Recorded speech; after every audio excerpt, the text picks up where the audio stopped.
What are you looking at, old man?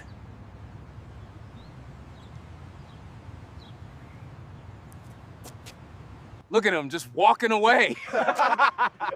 What a loser. Yeah, just keep walking. In racist bullies target elderly black man, not knowing he's a retired federal judge, an elderly man named Harold Owens sits quietly on a park bench, enduring taunts from 3 young white bullies who mistake his silence for weakness. Their mockery grows bolder each day until they shove him and vandalize his belongings, unaware that Harold once served as a federal judge who ruled on landmark civil rights cases. Bystanders initially stay silent, reflecting society's complicity until one young woman recognizes him and records the escalating abuse. When the video goes viral, the bully's arrogance collapses under the weight of public exposure, costing them reputations, jobs, and status, while Harold remains calm, embodying dignity against degradation. In the aftermath, poetic justice unfolds as the abusers face consequences, and Harold's quiet resilience becomes a living lesson that silence, truth, and dignity carry more power than cruelty, noise, or violence. Harold Owens sat on the weathered bench at Jefferson Park, the late afternoon sun laying a bronze glow across the pages of his book. His fingers, thin but steady, turned each page with deliberate care. The cover was cracked, the title barely legible, Constitutional Law in Practice. 3 young men strode down the path. Their sneakers scuffed the gravel, voices loud with laughter that reeked of alcohol and arrogance. "Look at this one," one of them said, jerking his chin toward Harold, sitting here like he owns the place. Harold didn't glance up. His eyes stayed on the words, though he heard every syllable. "Hey, old man," another barked. "You hear me? Or you too deaf to notice?" Still silence. The tallest leaned closer, his shadow cutting across Harold's lap. "What you reading, huh? Some Bible? Or maybe it's instructions on how not to stink up the park." Their laughter cracked through the air. Harold turned a page. The shortest of them shifted impatiently. "Man, I hate that smug face. Acting like we don't exist. You think you better than us, old man?" A pause. Finally, Harold lifted his eyes. His gaze was calm, steady, the kind that carried weight without volume. "I think," Harold said, voice low but firm, "you've mistaken my silence for permission." The laughter faltered for a beat, then doubled, harsher than before. "Permission?" the tall one mocked. "What you gonna do? Call the cops? They don't come down here for you people." Another chimed in, voice dripping contempt. "Bet he's one of those welfare leeches, sitting in the park all day 'cause he ain't got a job." Harold closed the book softly, setting it on his lap. When men reveal themselves, the world listens, even if they don't realize it yet. The tallest leaned closer, sneering. "What's that supposed to mean? You trying to sound smart, old man?" Harold didn't answer. His silence returned, heavier this time, and for a moment the air between them stilled. A jogger passed, glancing nervously at the group but not stopping. The bullies laughed again, louder, reclaiming their bravado. "Man, forget this," one said, spitting on the ground near Harold's shoes. "He's not worth it." They shoved each other playfully as they walked off, their laughter fading into the distance. Harold reopened his book, the page steady beneath his hand. His expression did not change, but behind his calm eyes, memories stirred, echoes of courtrooms, testimonies, verdicts that reshaped lives. The world had changed, yet not changed at all. He read until the sun dipped low, shadow stretching long across the bench where he sat alone, untouched but far from unharmed. The next afternoon, Harold returned to Jefferson Park. The same bench waited, its paint chipped, its slats groaning faintly when he sat. He opened his book, though he had not come here to read. Routine, habit, dignity, these were his shield. Across the field, voices rose again. The same 3 young men swaggered into view, their laughter jagged and ugly. "There he is," the tall one said, pointing. "Our favorite park decoration." The short one grinned. "Man, I told you he'd be back. These types never learn." Harold kept his eyes on the page. They approached, sneakers grinding against gravel. The tall one stepped in front of the bench, blocking the sunlight. "You ignoring us again?" he asked. "That's rude, old man." Harold turned a page. The short one slapped the back of the bench, making it jolt. "You deaf?" I said, "We're talking to you." Finally, Harold looked up. His gaze was patient, steady, the kind that measured men without flinching. "You mistake noise for authority," Harold said quietly. "It is not the same thing." The laughter came sharp and quick like breaking glass. Noise? The tall one barked. You hear that, boys? The old man thinks he's a poet. The third one, silent until now, leaned close. Maybe he needs a lesson. Nobody talks down to us. A young mother pushing a stroller slowed nearby, her eyes flicking toward the confrontation.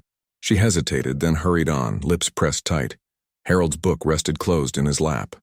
His hands still betrayed no tremor. You boys think strength is measured by who you can corner, Harold said. But strength is measured by who can stand alone. The short one spat at Harold's shoes. You better watch your mouth. Another pedestrian crossed the path, glancing quickly, then lowering his head. No one stopped. The tall one bent closer, sneer stretching wide. Tell me, old man. What's your name? Maybe I'll carve it into this bench after we're done with you. Harold met his eyes. His voice carried no anger, only weight. My name will outlive your laughter. For a moment, the tall one faltered. His smirk twitched, his bravado cracking under the stillness of Harold's tone. Then he barked a laugh, louder, harsher. Man, you're crazy. Let's get out of here. He ain't worth the trouble. They lingered only long enough to jeer once more before turning away, their noise trailing behind them. Harold sat motionless until the sound of their footsteps faded. Then he reopened his book. The words blurred on the page. Not from weakness of age, but from a lifetime's memory. Courtrooms where the same arrogance once strutted in uniforms, in suits, in laws bent against justice. Silence returned to the park.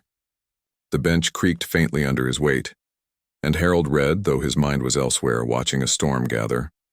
Dusk settled over Jefferson Park, the lamplights flickering on one by one. Harold Owens closed his book, tucking it under his arm as he rose from the bench. His steps were steady, unhurried toward the gravel path. From the shadows, the familiar laughter erupted. The three young men emerged, their swagger louder than before, voices fueled by the kind of recklessness that darkness encouraged. Well, well, the tall one said, spreading his arms wide. Didn't I tell you? Same bench, same time. Like clockwork, the short one smirked. Man, he must be lonely. Nobody waits for him at home. The third, quieter but sharper, stepped in close. Nah, he comes here 'cause he likes the attention. Don't you, old man? Harold stopped, turning to face them. His eyes glimmered in the lamplight, calm but heavy. Step aside, he said. His voice was low, clipped, the tone of command. The tall one barked out a laugh. Step aside? You think you're giving orders here? He shoved Harold's shoulder just enough to break the space between them. Harold steadied himself without stumbling. He did not move back. You're playing a dangerous game, Harold said. The short one clapped mockingly. Oh, scary. What you gonna do, Grandpa? Call the ghost of Martin Luther King to come save you? Their laughter cracked through the park, but the edges wavered. The night air carried weight they hadn't noticed before. You should learn something, Harold said, voice firmer now. Every man is accountable. Every choice leaves a record. The tall one stepped closer, nose almost touching Harold's. You trying to scare me with your preacher voice? Newsflash, nobody cares what happens to you out here. Nobody's watching. Harold's gaze cut through him. You are wrong. The words landed with the precision of a gavel striking wood. For a heartbeat, the tall one blinked, unsettled by the unflinching eyes staring back. Then he shoved Harold harder. Don't look at me like that. A couple walking their dog slowed in the distance, then crossed to the far side of the park. Their eyes stayed low, their steps quick. The short one leaned in, his sneer brittle. You're nothing but an old relic. Ain't nobody writing down your words anymore. Harold's silence stretched long, then broke. History writes itself, he said. And it does not forget men like you. The bullies hesitated, exchanging looks. The third one muttered, Why's he talking like that? Like he's someone. He ain't no one, the tall one snapped, though his voice carried a crack. Just some tired old man. Harold's shoulders straightened. The lamplight caught his face, casting shadows across the lines carved deep with years. His presence seemed to fill the path, though he said nothing more. For the first time, their laughter didn't come. Only shuffling feet, nervous glances, and a silence they didn't understand. Finally, the tall one spat at Harold's shoes and backed away. This ain't over.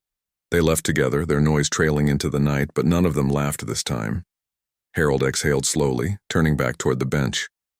He sat again, the book unopened in his lap. His thoughts drifted, not to the boy's words, but to years when those same words carried courtrooms, police stations, governor's offices. He remembered the weight of his robe, the sound of verdicts that shifted the ground of justice, and the long silence after gavel strikes. He had walked through storms far greater than these, but something told him this storm was only beginning. By late afternoon, Jefferson Park was crowded again.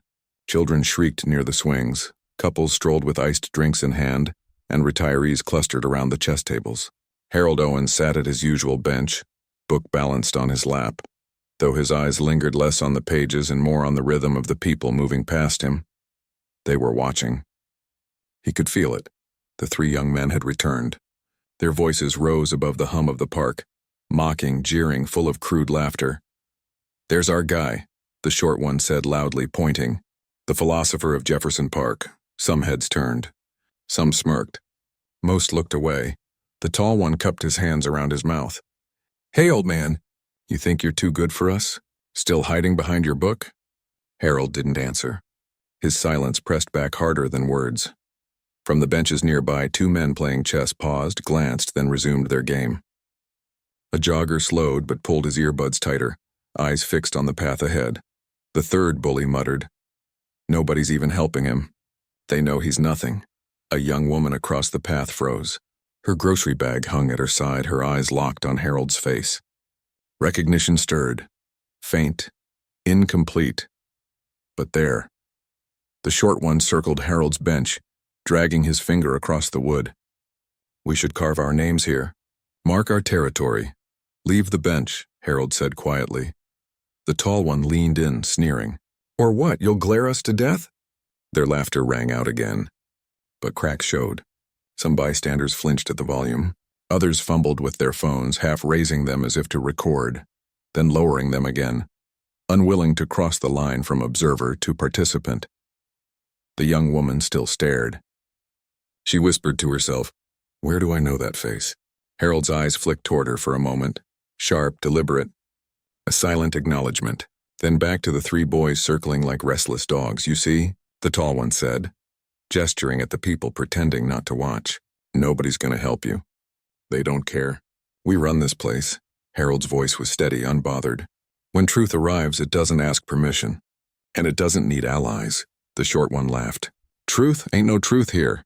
Just three of us and one of you." But his voice cracked at the edges. The park held its breath.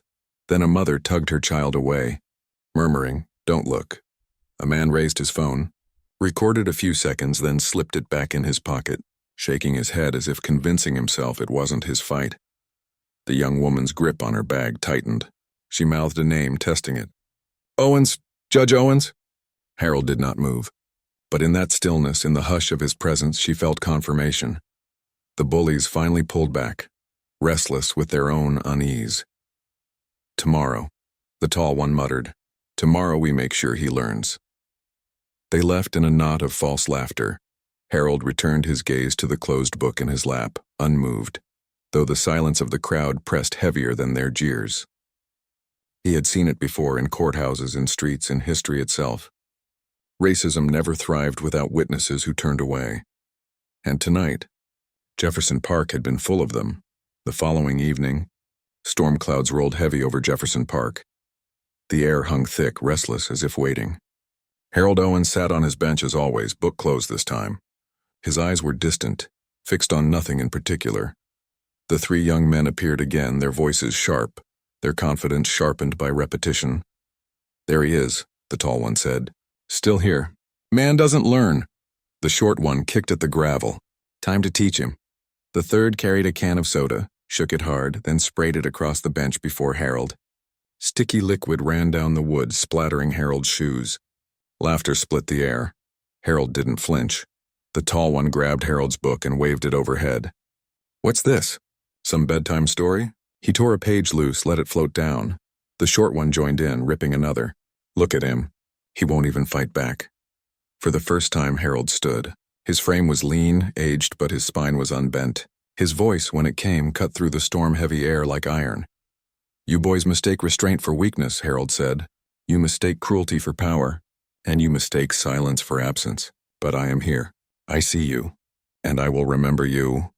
The tall one laughed too loud, masking unease. "Man, sit down. Nobody's scared of your speeches." But the rhythm of Harold's tone unsettled him. Each word landed like a verdict. You think your laughter shields you, Harold said. But listen closely, it's hollow. Men who truly stand tall don't need to spit on the weak. They don't need numbers. They don't need an audience. The short one spat back, his bravado cracking. Shut up, you're just some old nobody. No, Harold said, his eyes locking on him. I am a man who's weighed the arrogance of men far greater than you, and watched them fall one by one to the weight of their own ignorance. For a moment, the park stilled. Conversations faded. The air grew taut. The tall one sneered harder, louder, forcing control. He shoved Harold's chest. You're done talking. Harold didn't move back. His gaze didn't waver. You can tear my book, Harold said, but you cannot tear truth. You can stain my bench, but you cannot stain dignity. You can spit, shove, mock, and laugh, but in the end, it is not me you disgrace. It is yourselves. The silence after his words was heavier than any blow. And then, I know him. A voice whispered. The young woman stood near the edge of the crowd, phone in her hand, eyes wide. That's Judge Harold Owens. He sat on the federal bench for 30 years. He ruled on the Brown cases. He's not just some man. The words rippled outward. Heads turned. Phones rose. Recordings began, the bullies froze. Their swagger faltered, their grin slipped. The tall one barked, she's lying. He's nobody. But doubt already spread across his face. The crowd, emboldened by the revelation, no longer turned away. Murmurs grew, cameras flashed, every moment captured. Harold didn't look at the audience. He didn't need to. His eyes stayed fixed on the three before him. Your lesson begins now, he said simply. The storm broke overhead, rain slanting down in sudden sheets. The crowd scattered but did not leave. Phones stayed lifted. The bullies stood drenched, trapped in the downpour and in the weight of eyes upon them. And Harold Owens sat once more, calm beneath the storm as if the bench itself were his courtroom. The storm passed overnight. By morning, Jefferson Park gleamed under a washed sky, puddles scattered like mirrors. But the echoes of the night before hadn't faded. The video had spread. Clipped and edited by the young woman, it opened with the laughter, the jeers, the torn pages. Then the reveal, her voice trembling but clear. That's Judge Harold Owens. By sunrise, the footage burned across feeds. Comments poured in, unbelievable. That's a federal judge. How could they? This is the face of racism, caught in broad daylight. At noon, the bullies swaggered back into the park, but this time heads turned not in avoidance, but in recognition. Eyes tracked them. Phones rose. Whispers followed. That's them, someone murmured. The ones from the video. The tall one cursed under his breath. Don't look at them. Just act normal. But normal was gone. A passerby stepped into their path. Shameful. The word landed like a stone, the short one shoved past, face flushed. Mind your business. But everywhere they went, the same reaction met them. Glares, pointed fingers, murmurs they couldn't escape. Harold sat at his bench, book closed in his lap, gaze forward. His silence burned hotter than any accusation. The tall one stopped a few feet away. His bravado faltered. You need to tell them it ain't true, he demanded. Tell them you ain't no judge. Just some old man. Tell them. Harold didn't speak. The young woman approached, phone raised. Everyone already knows who he is. Your words don't matter anymore. The third bully, usually quiet, snapped. This ain't fair. We didn't know who he was. Harold's voice came steady, deep. You didn't need to know who I was. Respect isn't earned by titles. It is owed to every human being. The crowd around them swelled. Applause broke, sharp and raw. The bullies paled. Their laughter, their jeers, their arrogance. It all shriveled beneath the weight of exposure. One man in the crowd stepped forward. I saw you harassing him yesterday. I didn't say anything. That's on me. But today? We're not silent. Others nodded, some shouting, others simply filming. Every angle caught, every reaction stored. The tall one tried to shove through, but hands blocked his path, not with violence, but with presence. He had no escape from the circle of truth tightening around him. Harold stood slowly. His book hung at his side. His eyes swept the crowd, then fixed once more on the three. Your faces, he said, are carved into memory now, not because you are strong, but because you showed the world your weakness. You mistook cruelty for courage. But courage belongs to those who stood, who watched, who finally chose not to stay silent. The crowd erupted, voices rising, cameras recording every word. The young woman uploaded another clip within minutes. By evening, the names of the bullies trended. Employers called. Schools issued statements. And Harold? He walked from the park without a word, his silence louder than any speech, his dignity untouchable. By dawn, the city buzzed with fallout. The video had crossed state lines, reaching news outlets, hashtags multiplying with ruthless speed. The bullies' names spread faster than they could deny them. Screenshots of their social profiles, laughing photos, crude comments, circulated in threads stacked with condemnation. At Jefferson Park, Harold Owens sat quietly on his bench. The book rested in his lap unopened. His eyes watched sparrows dart across the grass. He did not need to seek the noise. It came to him. The tall one arrived first, his swagger gone, his shoulders hunched. They suspended me from the football team. He spat, voice breaking. Coach says I embarrassed the school. The short one followed, pale and shaken. My job called. They said, don't bother coming back. My mom's getting calls. People threatening us.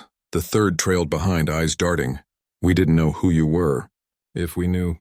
Harold's gaze lifted. If you knew I was a judge, you'd have hidden your cruelty. But you'd still carry it inside. That is the truth you face now, not who I am, but who you are.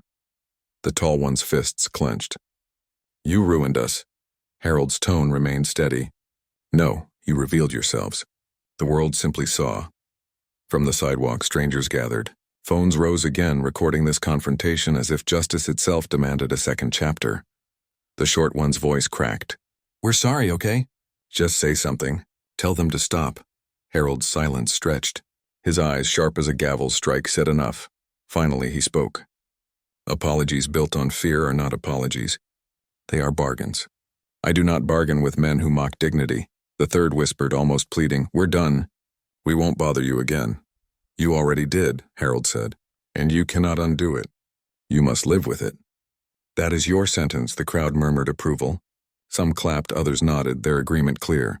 The tall one shouted, desperate now. You think you're better than us? Hiding behind your fancy title, behind people with cameras? Harold stood. His height was modest, but the weight of his presence pressed down like judgment. I don't need cameras, he said. I don't need titles.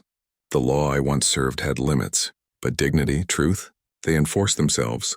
Silence fell heavy. Even the wind seemed to pause. The bullies backed away, faces pale, their downfall undeniable. Their power had withered. The crowd no longer feared them. As they slunk off, whispers followed. Suspended. Fired. Exposed. Harold sat again, the book finally opening in his lap. The words blurred, but not from weakness. He had seen this cycle before, arrogance, exposure, consequence. Justice was never clean. It left debris, wounds, resentment. But justice, however jagged, had arrived, and in the quiet of Jefferson Park, Harold read beneath the fading storm. The park returned to its rhythm. Children's laughter carried from the swings. Elderly men argued over chess moves. Joggers looped the path in steady cadence. Jefferson Park looked the same, yet something in its air had shifted. Harold Owens sat on his bench once more, the familiar book resting in his lap. The pages were torn, stained from soda, but he kept it. A record of what had happened, a reminder that dignity did not bend. Across the path, the young woman approached. Her phone was tucked away. Her steps were cautious but certain. Judge Owens? She said softly.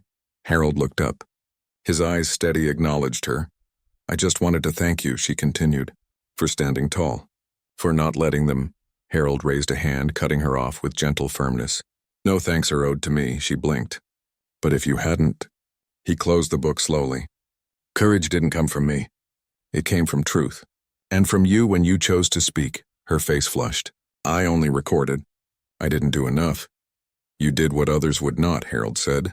Silence feeds cruelty. You broke silence. That matters. They sat in quiet a moment. Around them, the park's life continued unbroken. The young woman hesitated. Do you feel justice was done? Harold's gaze drifted toward the trees, the path where the bullies once laughed. His voice was calm but weighted. Justice is never whole. It limps, stumbles, compromises. What happened here, it was exposure, not redemption. They will bear shame, yes, but whether they change, that is not for me to decide. She nodded slowly, absorbing the gravity of his words. Then what do you hope for? She asked. Harold reopened his book, his hand steady on the torn pages. That truth lingers, that those who watched, who turned away, who filmed, who spoke, remember. Not me, not them. The lesson, the young woman exhaled. She looked at him, truly looked, seeing not just age but decades carved into his frame. A man who had once worn robes of authority, now wrapped in silence.